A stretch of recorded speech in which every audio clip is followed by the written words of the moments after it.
চলো এবার তোমাদের সাথে একে একে শেয়ার করে দিই যে আমার বার্থডে স্পেশাল লাঞ্চ মেনুতে আজকে কী কী আছে। প্রথমে এখানে দেখতে পাচ্ছ দিয়ে গেছে কিন্তু গরম গরম সরু চালের সাদা ভাত, যেটাকে খুব সুন্দরভাবে প্যাক করে দিয়ে গেছে। আমার তো প্যাকেজিংগুলো ভীষণ ভালো লেগেছে।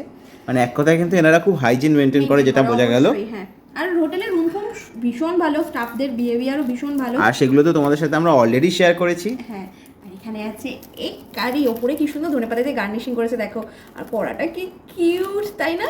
হ্যাঁ, যাই হোক, এই যে এগ কারি, তো এটা হচ্ছে আমার বার্থডে স্পেশাল সেকেন্ড মেনু।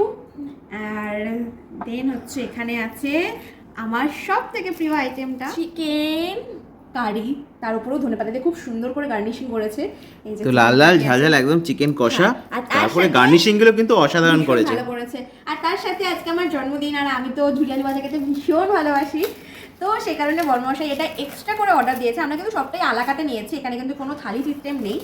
আর তবে এটা বর্মশাই না নিলেও চলতো, তবে এই যে বললাম আমার বার্থডে, তাই আমার বর্মশাই এক্সট্রা ভালোবাসা দিয়ে আমাকে দিয়েছে। তো আমার ভীষণ, আগে এটাই খাই। হ্যাঁ, আচ্ছা খাও, হুম ভালো করেছে। হুম এখন আবার নুনও দিয়ে গেছে, যদি তার তরকারিটা লাগে খুব ভালো। চলো খাওয়া দাওয়াটা শুরু করি, কারণ প্রচণ্ড জোর খিদে পেয়ে গেছে।